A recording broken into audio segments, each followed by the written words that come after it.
Morning, everyone. Good morning, ma'am. Good morning, ma'am. Good morning, ma'am. Good morning, ma'am. Very soon your new routine is expected.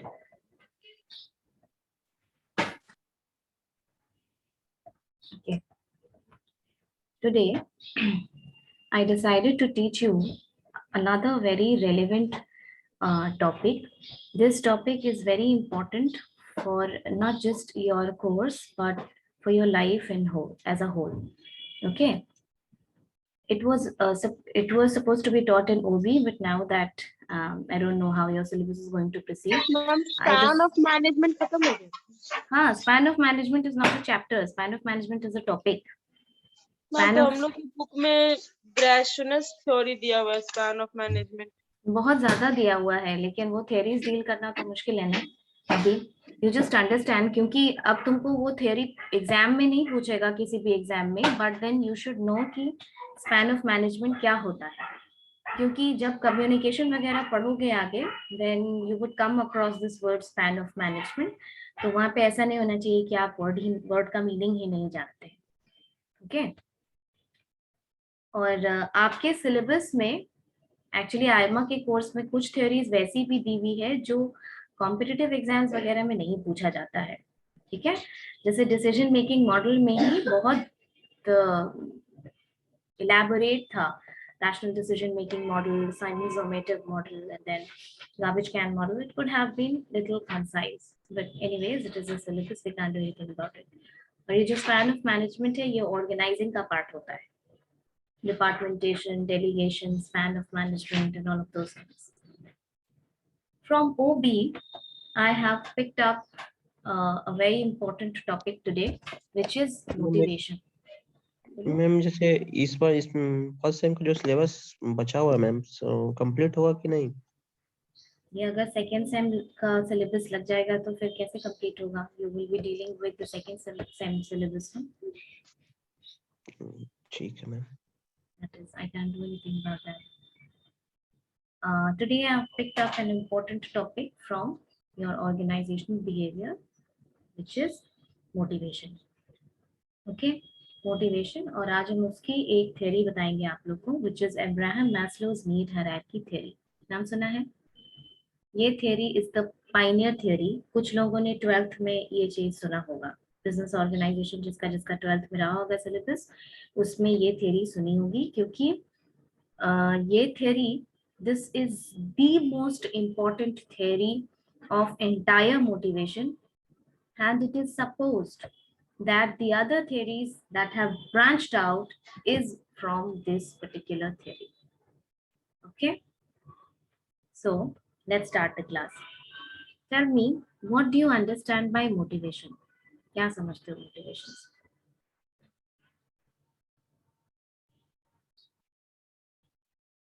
Not definition, I don't want a definition, लेकिन आप ये बताइए कि motivation का कोई example या कुछ भी लेके, you just give me an example. Motivation क्या समझते हो, क्योंकि ये वर्ड तो कई बार सुना होगा, सुना है ना? You have to remain motivated for doing this, for a long term goal you need to remain motivated, otherwise inspire also होना मैम, सिंपली। inspire होना। और Ma'am, boosting the morale of the employees. boosting the morale of the employees. Yes, ma'am. See, this is why I wanted you to understand what is motivation. अच्छा, आप अपनी bookish language में answer मत करो, ये बताओ कि तुमको क्या लगता है कि मोटिवेशन क्या है। तुम अपने ऊपर लेके ये बात सोचो, मोटिवेशन का क्या मतलब समझ में आता है? मैम इंस्पायर करना, टू इंस्पायर टू वर्क, जो वर्क कर रहे हैं उसको और मोटिवेट करना, जस्ट लाइक दैट कि अगर कोई काम कर रहे हैं और वो प्रॉपर नहीं हो रहा है तो उसको टाइम टू टाइम मोटिवेट करना कि प्रॉपरली वो और अच्छे से वर्क कर सके। ठीक है, और कोई? सोनाली, अनुराग,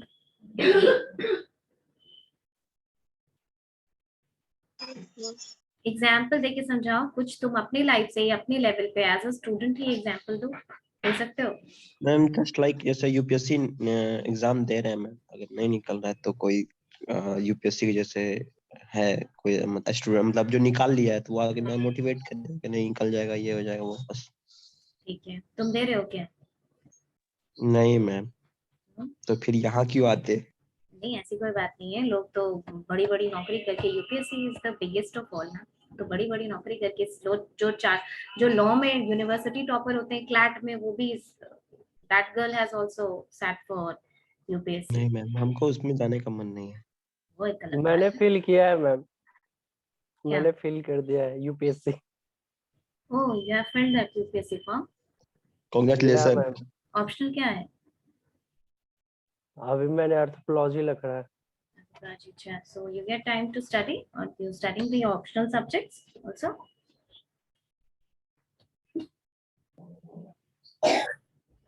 What ma'am? You study optional subject also? Optional? अभी टाइम देंगे मैम, थोड़ा सा फर्स्ट टाइम है। Good, good. तो फिर तुम तो अपना एग्जाम्पल ही देना चाहिए तुमको, तुम्हारा एग्जाम्पल कोई और दे रहा है। यूपीएससी वाला इतना बढ़िया एग्जाम्पल था। चलो, see, yes, I think this is the best example that at a student level you can understand that motivation is an internal drive. ये आपको कोई बाहर से नहीं दे सकता है unless कि internally आप फील करते हो। Okay? Motivation is an intrinsic factor. Okay? अंदर का internal factor है which will help you, which will enthuse you, यानी ये आपको enthusiasm provide करता है further किसी काम को करने का। It is an internal factor, motivation. जैसे मोटिवेशन का मतलब क्या हुआ, एग्जाम्पल के तरीके से समझो। मोटिवेशन का मतलब हुआ कि तुम इतना मोटिवेटेड हो, ये इंटरनल फैक्टर तुम्हारे अंदर का इतना स्ट्रांग है पढ़ने का, कि अगर तुम रात में एक चैप्टर पढ़ के या छोड़ करके सोते हो तो सुबह अर्ली मॉर्निंग तुमको ये फील होता है कि नहीं, उठ करके मुझे वो खत्म कर देना चाहिए। ओके, खत्म करके ही तब कोई और काम करना चाहिए। Why is motivation important?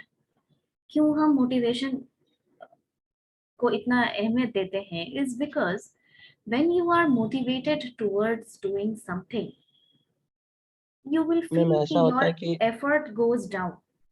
मतलब तुम मेहनत तो कर रहे हो उसके प्रति। हाँ बोलो, कोई कुछ someone is saying something. Ma'am ऐसा होता है कि मतलब आप सुबह में सोचते हैं कि हाँ ये कंप्लीट करना चाहिए, लेकिन फिर माइंड में करता है कि नहीं ये नहीं, ठीक है बाद में करेंगे, नहीं, ऐसा तो हो ही जाता है। this is not motivation.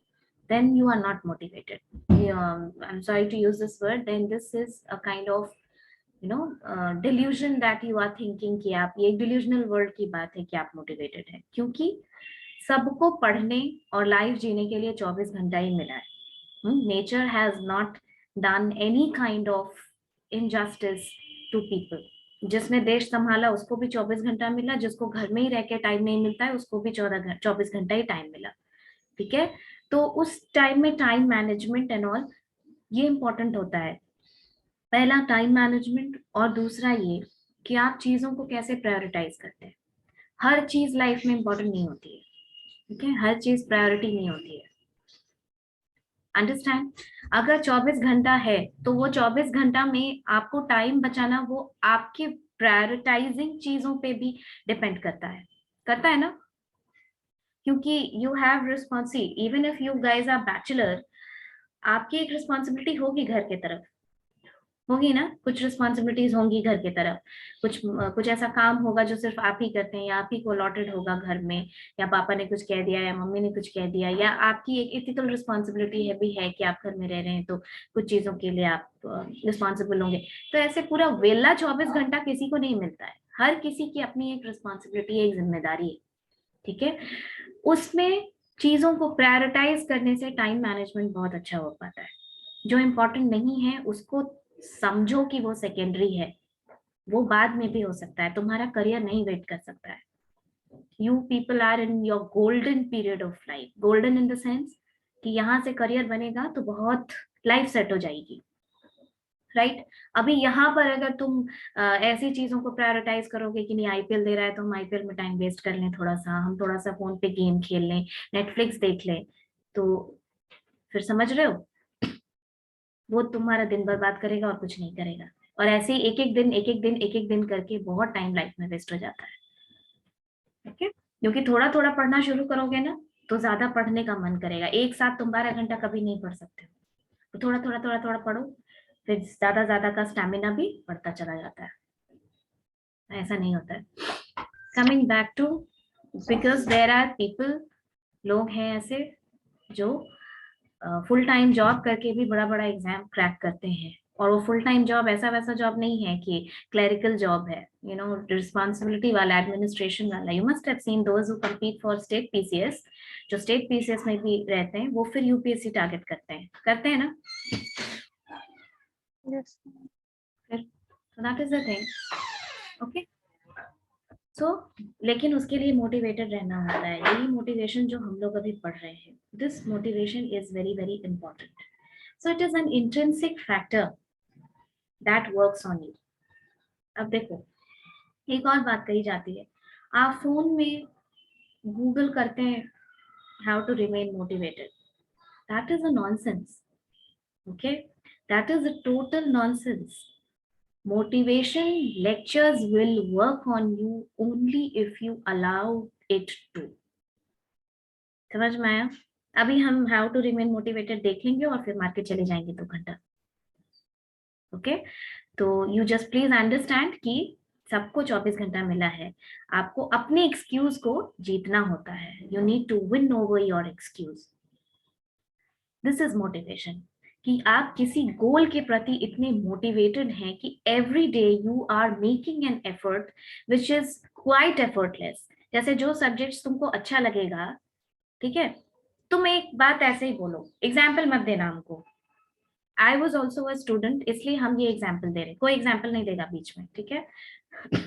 I was also a student, तो हम अपने परसेप्शन से तुमको ये समझा रहे हैं, जिस टीचर का क्लास करने में अच्छा लगता है, जिस टीचर के सब्जेक्ट से आपको एक टेक अवे लगता है कि आज 50 मिनट 60 मिनट का क्लास हुआ and there was some takeaway from the class, बहुत मेहनत लगती है क्या उस टीचर का क्लास ज्वाइन करने में? आप सोच के बताओ, आप एक इंटरनली मोटिवेटेड नहीं होते हैं कि आज इस टीचर का क्लास है?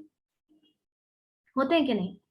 जैसे कि आई गिव माय एग्जांपल कि मेरे एक एचआर स्पेशलाइजेशन में there was a teacher, Devendra Kumar करके टीचर थे, वो इंडस्ट्रियल रिलेशंस पढ़ाते थे, लॉ पढ़ाते थे हम लोग को। सो लेबर लॉ से रिलेटेड जो टॉपिक था वो पढ़ाते थे, ट्रेड यूनियन, इंडस्ट्रियल रिलेशंस ये। तो आई रिमेम्बर ट्यूसडे ऑल्टरनेट उनका क्लास होता था, और थर्ड सेमेस्टर हम लोगों का ठंडी के टाइम पे होता था, 7:30 बजे उनका क्लास होता था सुबह में। And he was the kind of teacher कि अगर आप 1 मिनट भी लेट हुए तो वो फिर अटेंडेंस नहीं देते थे उस दिन का, वो अटेंडेंस वो अगले क्लास में बनाते थे। I don't know what was with him, you know, every teacher has his own style of teaching and, you know, managing class, but believe me it was never ever that kind of effort. कितनी ठंडी है, इतना ठंडी में 7:30 का class है, मतलब कि एटलीस्ट आप घर से 6:45 निकलिए या 7 बजे निकलेंगे सुबह में, right?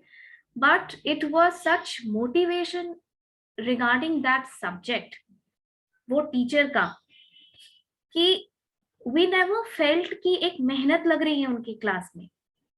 It was always that kind of takeaway. We were always motivated. वो टीचर अगर इधर उधर की बात करने लग जाते थे तो वी यूज्ड टू फील कि सर का टाइम वेस्ट हो रहा है 50 मिनट का, आप सब्जेक्ट पढ़ाइए sir, please don't. You understand that thing? Such was the motivation we had for that subject. He was the kind of teacher जिनकी वजह से हम लोगों को उस सब्जेक्ट के तरफ, you know, we started loving that subject because of that teacher. ये होता है कि नहीं? Yes ma'am. सिमिलरली आप जब ऐसा करेंगे, जब आपको अगर कुछ पढ़ना होगा या कोई कोर्स है या आप गोल सेट करेंगे, वेदर आप तो अभी स्टूडेंट हैं तो आप स्टूडेंट के हिसाब से सोचिए, लेकिन ऑर्गेनाइजेशन में if there is a goal and people are motivated, like तुम लोग अगर ऑर्गेनाइजेशन में काम करोगे, you people be the employees and you are motivated, यानी आपको मन करता है काम करने का. ओके आपको मन करता है काम करने का. Every day is a fresh day for you to go to the organisation and work. ऐसा नहीं कह रहे आज फिर से मंडे हो गया, आज फिर से स्कूल जाना, आज फिर से ऑफिस जाना है, जाना पड़ेगा. नो, ये मोटिवेशन इस चीज को ओवरपावर करता है, दैट यू रिमेन मोटिवेटेड. अब देखो, from time and again different theories were propounded. बहुत सारी थ्योरीज मोटिवेशन में दी गई. So you always remember that motivation is an internal factor. It's an intrinsic factor. It's an internal factor that enthuses you to achieve your goals. ये आपको enthusiasm देता है अपना goals achieve करने के लिए. And you will feel it at your student level also. अगर तुमको कोई एग्जाम क्रैक करना है, अगर करना है, गोल सेट है और तुम मोटिवेटेड हो, तुमको टाइम मिल जाएगा, वरना तुम 1000 एक्सक्यूज अपने आप को बेवकूफ बनाने के लिए ही बनाते रह जाओगे. ओके क्योंकि रिस्पॉन्सिबिलिटी सबके पास होती है, किसी को ऐसा ऐसा नहीं है कि पूरा 24 घंटा बिल्कुल ही खाली मिला है. नाउ द अदर थिंग, इस थ्योरी में, मोटिवेशन की थ्योरी में, एक थ्योरी जो एकदम पायनियर और रेवोल्यूशनरी थ्योरी थी, जो आज भी इंपॉर्टेंस होल्ड करती है, that is need hierarchy theory. या आप कहीं जाएंगे भी ना, हम इसलिए ये सब्जेक्ट लिए क्योंकि मोटिवेशन में अगर कोई क्वेश्चन पूछा जाएगा तो वो 90 आउट ऑफ 100 टाइम्स यही थ्योरी पूछी जाती है कहीं भी. और ये थ्योरी इतनी इंपॉर्टेंट है और इतनी रेलेवेंट है, not just important, you will also feel this कि हाँ ऐसा ही होता है हमारे लाइफ में. Even at the student level you can feel this. तो ऑर्गेनाइजेशन में तो ये रेलेवेंट होती ही होती है. This is called need hierarchy theory. It was proposed by Abraham Maslow. Okay, Abraham Maslow's need hierarchy theory.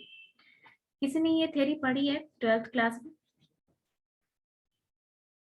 पूछेंगे नहीं हम, बस पढ़ी है तो हाँ या ना बताओ. बीबीए वाले ने तो जरूर पढ़ी होगी थ्योरी मोटिवेशन में.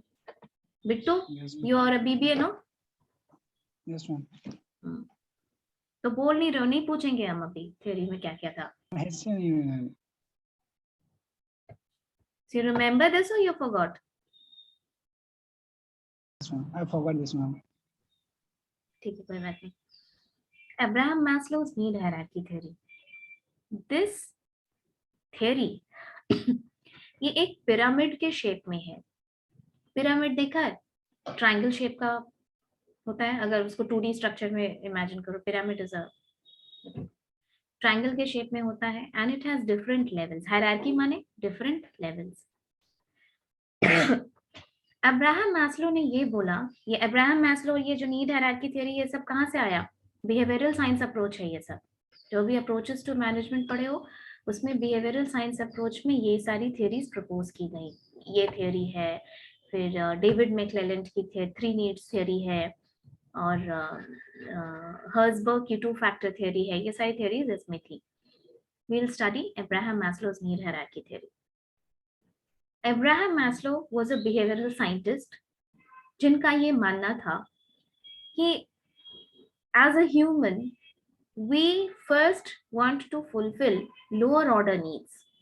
हम अपने नीचे के ऑर्डर, जो बहुत नीचे ऑर्डर के ऑर्डर नीड्स, मतलब जो बहुत बेसिक नीड्स होता है ना हमारा, पहले हम उस थ्योरी को फुलफिल करते हैं, तो उस नीड को फुलफिल करते हैं। तो अगर कोई ऑर्गेनाइजेशन हमारे उस नीड को फुलफिल करने के लिए काम करती है, ध्यान देती है, so that organisation will be capable of motivating the employees in that way. Okay, lower order needs पहले फुलफिल करती है, और जैसे जैसे हमारा एक एक नीड पूरा होता जाता है, वैसे वैसे हम हाई अप द हायरार्की बढ़ते जाते हैं। समझ में आई बात? ये समझ में आया? देखो, Yes, ma'am. जब तुम स्टूडेंट होगे, जब तुम एमबीए कर रहे होगे, जब एमबीए के लिए तुम सोच रहे होगे कि कहाँ से करें, क्या करें, पहला तुम्हारा एक नीड क्या था, लोअर ऑर्डर नीड क्या था तुम्हारा, कि एमबीए का कॉलेज मिल जाए, ये था ना। अब एमबीए का कॉलेज कर लिए तो वो नीड तुम्हारी पूरी हो गई, अब तुम क्लास में अच्छे से पढ़ रहे हो, अब और तुम्हारा पहला सेमेस्टर में थोड़ा सा कॉलेज वाला चीज रहता है, but from second semester you understand कि you are not in graduation first of all. So and PG degree is, you know, mostly last lap of academic career for most of you, क्योंकि PhD वही लोग करते हैं जिनको academics में आगे career pursue करना होता है ना, अदरवाइज जिनको बहुत शौक है वो। लेकिन PG we can consider that this is mostly the last lap of academic career. अब तुम्हारा हायर ऑर्डर नीड इसके बाद क्या होगा? अच्छा जॉब लेना, अच्छा जॉब लेना, ठीक है।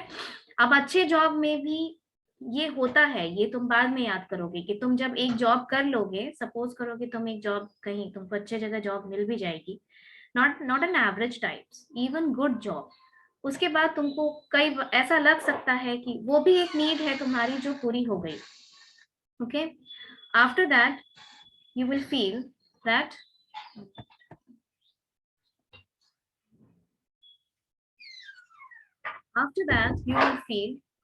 कि अब इस जॉब से क्या हो रहा है ना, कि there is no value addition that you can feel. मुझे ऐसा लग रहा है कि मैं सिर्फ पैसे कमा रहा हूँ, बाकी मुझे ना जॉब सेटिस्फैक्शन है, मैं कुछ नहीं कर रहा हूँ, I am not able to bring change, I am not able to influence people, I am not able to be a part of decision making things, I am not doing anything substantial for myself and my society.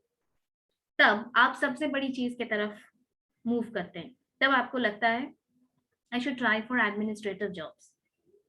देखो, तुम आसपास में ये देखोगे, ऐसा नहीं है, कम as में भी बहुत लोगों को ये अवेयरनेस होता है कि एडमिनिस्ट्रेशन में जाना है, बट मोस्टली अगर आप देखेंगे तो वो कहीं ना, mostly I am saying mostly, जैसे 65% to 70% जो लोग होंगे वो कहीं ना कहीं नौकरी कर चुके होंगे।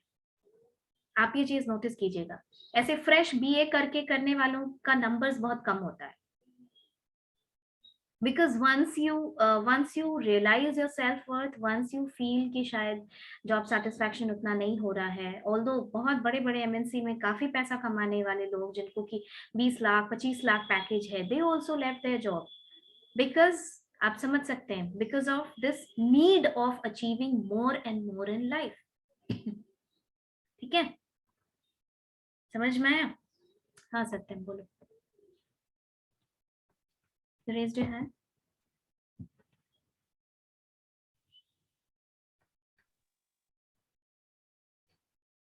Satyam, you want to say something? You've raised your hand.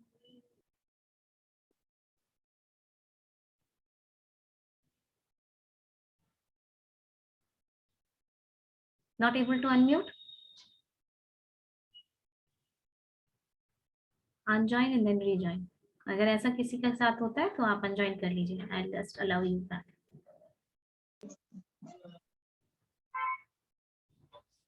ठीक है,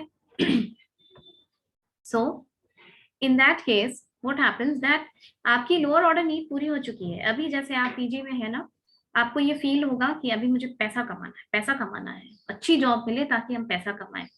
जब पैसा कमा लीजिएगा तो फिर लगेगा कि पैसा ही तो कमा रहे हैं, बाकी तो कुछ हो नहीं रहा है, बाकी तो फिर क्या है, 9 to 5 9 to 6 का जॉब है, हम जा रहे हैं, मैनेजर से बात सुन रहे हैं, आ रहे हैं, हर महीना सैलरी क्रेडिट हो रही है, एंड ऐसा होता है, यू नो, सैलरी क्रेडिट हो रही है, what am I doing to my life, तब आपका हायर ऑर्डर नीड आता है कि इसके ऊपर की नीड, ठीक है। एक टाइम पे तुम्हारा लोअर नीड ये था कि तुम्हारा एमबीए में कहीं एडमिशन हो जाए, उसके बाद तुम्हारा ये नीड था कि तुम अच्छे से पास कर जाओ, उसके बाद तुम्हारा ये नीड था कि अच्छा सा जॉब हो जाए, पैसा आ जाए तुम्हारे पास, उसके बाद तुम्हारा ये नीड है कि what is the value addition to my own life, okay. तब आपको लगेगा कि नहीं नहीं, अब तो और मेहनत करनी है, अब उस और मेहनत के लिए मुझे हायर ऑर्डर नीड फुलफिल करनी है, मुझे एडमिनिस्ट्रेशन में जाना है। देन देखो, जब एडमिनिस्ट्रेशन में जाते हो, जैसे कि तुमको मोटिवेशन का थ्योरी समझाने के पहले समझा रहे हैं इसलिए क्योंकि ये स्टूडेंट के रिस्पेक्ट में तुमको समझ में आएगा। तुम्हारे अगर 25 लाख पैकेज है, तुम एडमिनिस्ट्रेशन में जाओगे, हार्डली सब मिला जुला के 1 लाख पैकेज होता है, फैसिलिटीज वगैरह अलग होती है, दैट इज डिफरेंट थिंग, होती है ना। Government job has anything but money, included रहता है मैम उसी में। हाँ, but then that is DA वगैरह एचआरए मिला करके उतना तो नहीं होता है जितना प्राइवेट जॉब में आप कमाते हैं और कमा सकते हैं। लेकिन why do so many IITians sit for UPSC exams every year and qualify it? IITians का वो ब्रांड है कि वो on an average monthly package 3 lakh 4 lakh पे कहीं ज्वाइन करते हैं, और एमएनसीज तो उनको हाथों हाथ लेती है फॉरेन में ऑन साइट में posting, and then imagine there salaries will increase many folds more. वो सैलरी भी कॉम्प्रोमाइज कर रहे हैं किसी एक पोस्ट पे आने के लिए, यानी हायर ऑर्डर नीड पे। क्या यहाँ पैसा मैटर किया? मैटर किया? नहीं किया ना। अब इस बात को याद रखना जब हम लोग थ्योरी पढ़ेंगे तब। Let's start with the theory. इतना समझ में आ गया तुम लोग को इनफ। अब्राहम मैस्लो की नीड हायरार्की थ्योरी का उन्होंने डायग्रामेटिक रिप्रेजेंटेशन किया है in the form of a triangle. Triangle कैसा होता है? ऐसा होता है, ऐसा होता है। उसका बेस ब्रॉड होता है और जैसे जैसे आप मूव करते हैं दैट स्टार्ट्स टेपरिंग, वो कम होने लगता है, नैरो होने लगता है। तो सबसे नीचे वाले में उसको 5 पार्ट्स में डिवाइड कीजिए ट्राइंगल को। बुक पलट के देखना, उसमें दिया हुआ होगा नीड हायरार्की थ्योरी में। सबसे नीचे एक लाइन डाल करके बेस पे लिखिए फिजियोलॉजिकल नीड। लिखो, बनाओ। मैम लिखवाई भी थी बताए थे क्लास में ये? मैम, बिहेवियरल साइंस अप्रोच पढ़ा रही थी ना। लेकिन बहुत शॉर्ट में बताए होंगे, क्लास में बताए थे I guess, right? Yes ma'am, pyramid बनवा दी थी। ठीक है, उसके चलो बारे में तो उतना आइडिया तो है तुम लोगों को। फिजियोलॉजिकल नीड, फिजियोलॉजी माने बॉडी, फिजियोलॉजी मतलब basic need. This is the physiological need. Physiological need माने अब्राहम मैस्लो ने ये बोला कि जो बहुत बेसिक नीड होती है ह्यूमंस की, both in the society and in organisation. आपको देखो, कोई भी थ्योरी पढ़ने और उसका रेलेवेंस समझने का तरीका ये है कि उसका डेट जरूर देखना। हमेशा कभी भी कोई थ्योरी पढ़ो, उसका डेट जरूर देखो, तब समझ में आएगा कि उस एरा में इसका क्या रेलेवेंस था। जैसे 1960s was an era, mid 50s से लेके 60-65 वाज एन एरा जब बिहेवियरल साइंस बहुत इमर्ज किया। उस टाइम पे भी वर्कर्स की हालत बहुत अच्छी नहीं हुआ करती थी 1960s में। एंड इंडस्ट्रियल रिवोल्यूशन काफी बड़ा हो चुका था उस टाइम तक already. It was 100 years plus industrial revolution, so it was the era of big factories and a lot of worker issues. तो बिहेवियरल साइंस अप्रोच को यूज किया गया बहुत सारे प्रॉब्लम्स को सॉल्व करने के लिए। ये ह्यूमन बिहेवियर आप समझिए, लोगों को मोटिवेटेड रखिए, तो उससे प्रोडक्टिविटी ओवरऑल बढ़ेगी। क्यों बढ़ेगी? वही फैक्टर है। जैसे तुम मोटिवेटेड रहोगे तो क्या होगा कि तुमको ये रहेगा कि ये चैप्टर इंटरेस्ट से पढ़ना है, वरना 2 घंटा किताब लेके बैठे रहो और फिर टाइम देखो और फिर उठ जाओ तो 2 घंटा पढ़े, ओवरऑल प्रोडक्टिविटी तुम्हारी कम रहेगी, है ना? राइट? जब आप प्रेशर पे काम करते हैं तो आपकी प्रोडक्टिविटी बढ़ जाती है, ठीक है? जैसे एग्जाम के समय में कैसे जल्दी जल्दी याद होता है ना, एग्जाम बस पास आना चाहिए। तो वैसे ही होता है कि अगर ओवरऑल, लेकिन मोटिवेशन या कोई एग्जाम या कोई ऑर्गेनाइजेशन का गोल इतना लंबा होता है कि ये 1-2 दिन की बात नहीं होती है। So you need to remain motivated throughout for achievement of the goal, for delivering efficiency and for maintaining that effectiveness in the organization. सबसे नीचे की नीड थी फिजियोलॉजिकल नीड। इन फिजियोलॉजिकल नीड क्या क्या इंक्लूडेड होता है। जैसे वर्कर्स की बात, जनरली ये वर्कर्स की बात हुई। फिजियोलॉजिकल यानी बेसिक नीड क्या होता है? रोटी कपड़ा मकान, हमें इसी को कहते हैं फिजियोलॉजिकल नीड। तो फिजियोलॉजिकल नीड में आया था food, air to breathe, water to drink, sorry Shelter. Shelter, हाँ शेल्टर। ये सारी जो बेसिक, बहुत बेसिक नीड्स हैं, ये डिफाइन की गई फिजियोलॉजिकल नीड में। यानी जो ऑर्गेनाइजेशन अपने वर्कर्स को मोटिवेटेड रखना चाहती है, वो ऑर्गेनाइजेशन इन चीजों का पहले ध्यान रखे, क्योंकि these are the lower order needs that anyone wants to fulfil before moving on to the next level. ठीक है, जैसे बताते हैं, जैसे तुम लोग अब पीजी कर रहे हो, तो पीजी वाले बच्चे बहुत छोटे नहीं होते हैं। There are a lot of pressure at home कभी कभी। तो आप बहुत लोगों को ये समझेंगे कि आप ग्रेजुएशन के बाद 3 साल ड्रॉप करके तैयारी कर सकते हैं, बट ये कंफर्टेबल नहीं होता है कि पीजी के बाद आप 3-4 साल बिल्कुल विदाउट अ जॉब बैठ जाएं। होता है ना ये चीज? So then because there's family, there's, you need to look take care of all those things also, that you don't want to be dependent on them or whatever. तो ये lower order need है। अगर पैसा नहीं होगा, अगर workers के पास इतना पैसा नहीं होगा मिनिमम कि वो अपने घर परिवार के नीड्स को फुलफिल कर सकें, या फॉर दैट मैटर अपनी नीड्स को फुलफिल कर सकें, रोटी कपड़ा मकान एकदम बेसिक नीड होती है, क्या तुम किसी और चीज के बारे में सोच पाओगे? वैसे में तुम्हारे पास खाने के लिए खाना नहीं है, क्या तुम स्कूटी खरीदने का सोच सकते हो? स्कूटी छोड़ो, फोन खरीदने का सोच सकते हो? फोन भी तुम्हारा नीड नहीं होगा, तब नहीं होगा ना। कोविड में देखा था, पैंडेमिक के टाइम पे क्या हाहाकार मचा था जब first wave, just recall the first wave, जिस समय सूरत में, महाराष्ट्र में, सौराष्ट्र के इतने लोग थे, बंगाल के, बिहार के, यूपी के इतने लोग थे। जब उनको निकाला गया, जब फैक्ट्री मैन्युफैक्चरिंग बंद हुआ, तो क्या हुआ था? इसी के लाले पड़े ना, रोटी कपड़ा मकान की, खाने के लाले पड़ गए थे। Could they think of anything else? नहीं, कुछ नहीं सोच सकता है लोग। तो यही चीज अब्राहम मैस्लो ने बोला कि an organization which wants to keep its employees और specially workers motivated, they first need to lay focus on fulfilling the physiological need of the workers. Then we move on to the next need, which is security need. Okay, then we move on to the security need. Security need क्या होती है? तुम क्या समझते हो security से? Safe workplace. Very good. And others? Safe living place, ma'am. Living place नहीं, हम ऑर्गेनाइजेशन के टर्म्स में बात कर रहे हैं।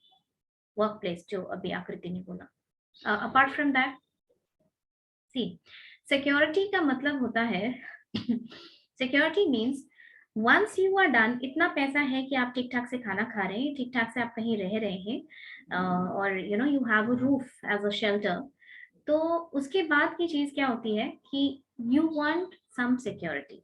कुछ पैसा आप बचा सकें उस काम से फॉर योर चाइल्ड, कुछ इंश्योरेंस के टर्म में, ठीक है, कुछ इंश्योरेंस के टर्म में, उसके एजुकेशन के लिए। व्हाट इफ कि आपके फैमिली में कोई बीमार हो जाए, ठीक है,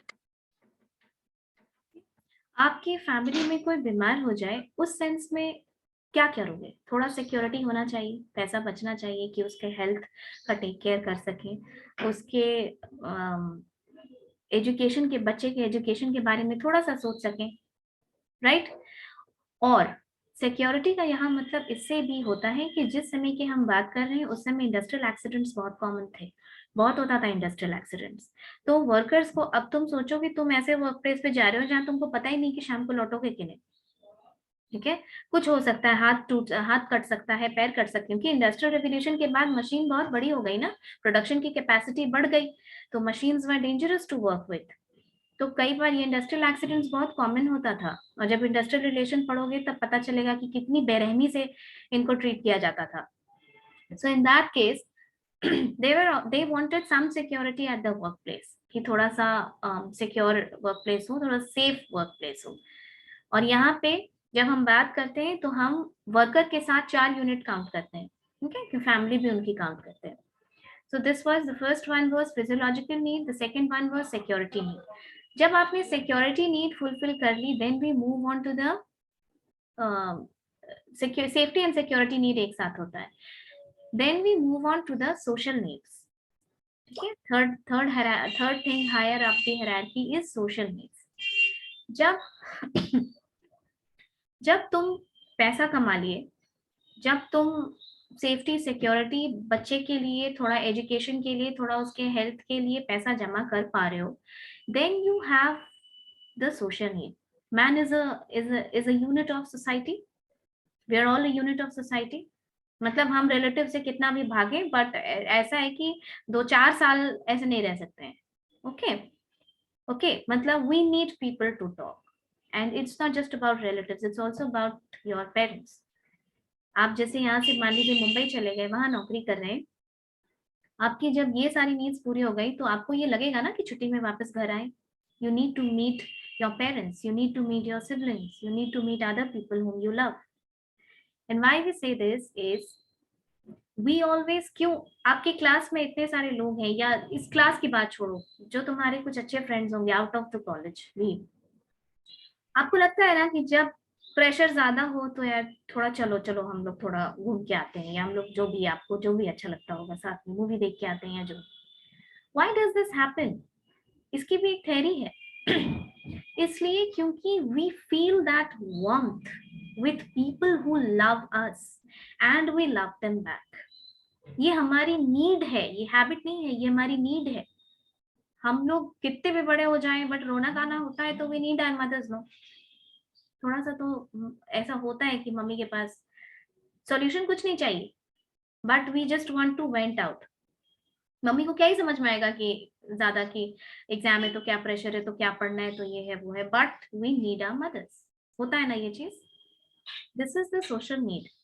we need people. And why we need this? क्योंकि we feel comfortable, we feel psychological satisfaction with people who love us and we love them back.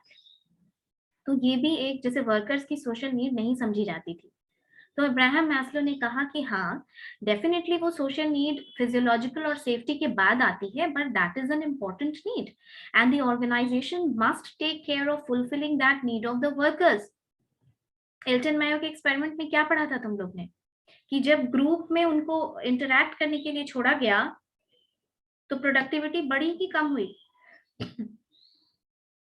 बढ़ गई थी ना प्रोडक्टिविटी. इसी रीजन से, क्योंकि you feel happy with your own people. That is a definite factor. We are all a part of society and we want to go back to that society, go back to people who love us.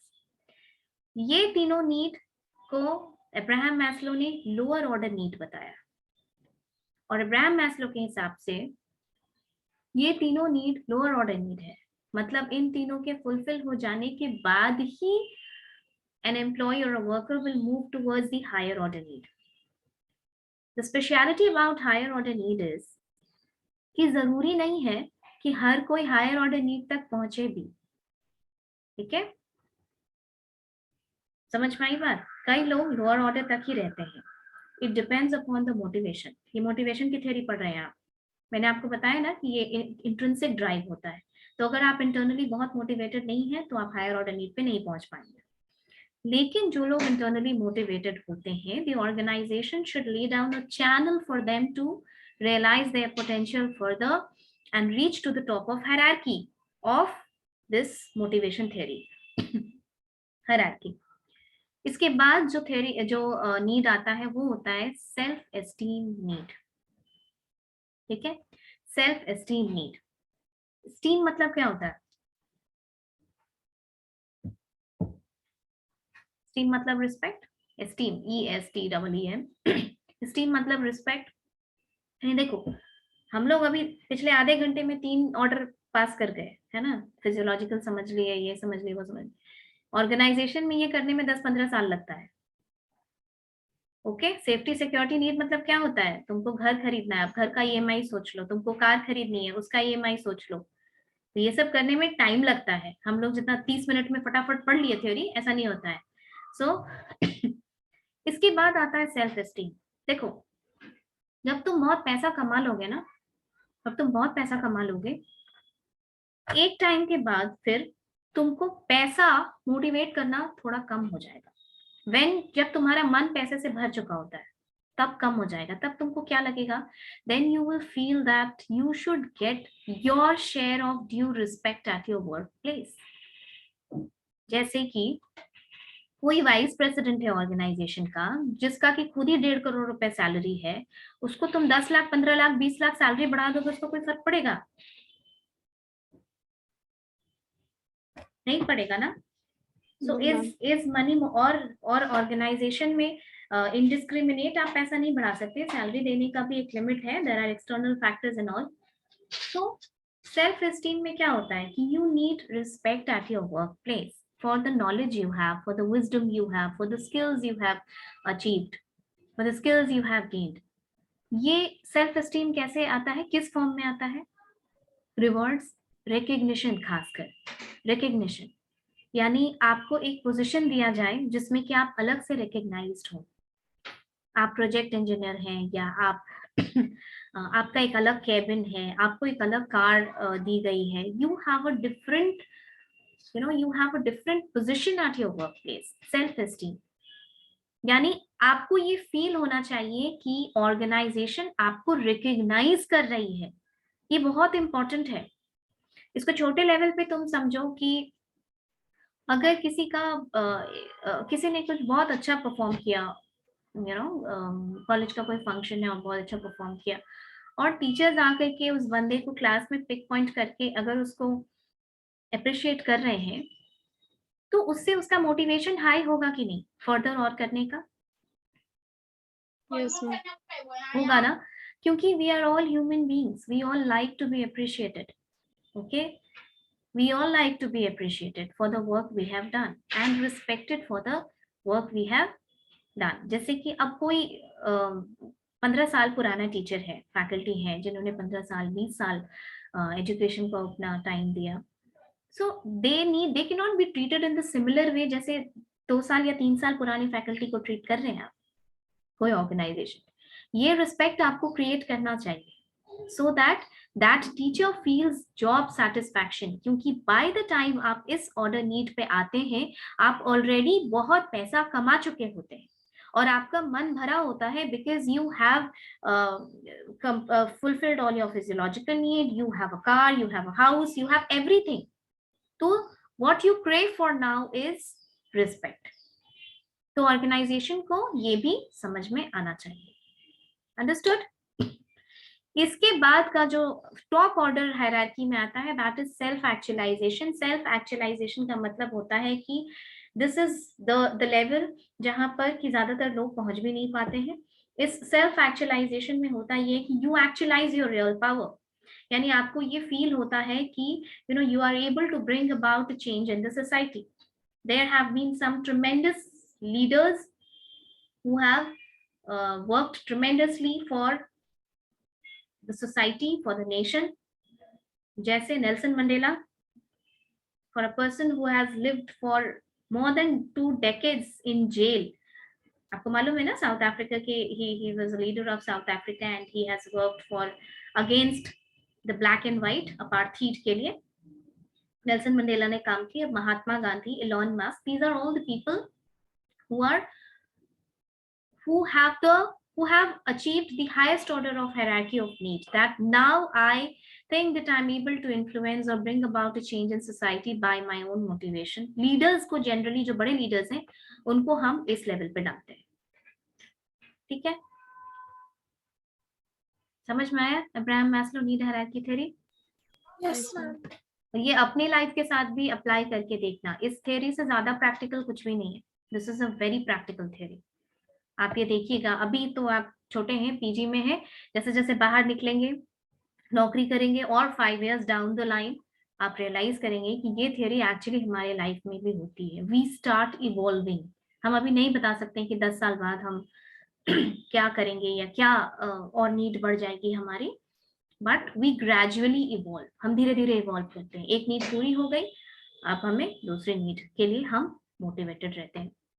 तो इसी तरीके से ये theory से we draw this inference that a good organization will take care of these needs of the employees or workers to keep them thoroughly motivated. Okay, so in the next class I'll come up with some other topic जो important है, वो हम चुन चुन के तुम लोग को पढ़ा देंगे, जो क्योंकि ये सारी चीजें हमेशा सुनोगे, बार बार सुनोगे ये वर्ड, तो थोड़ा डीप में पता होना चाहिए कि एक्चुअली क्या है इसका बेसिस या फाउंडेशन। ओके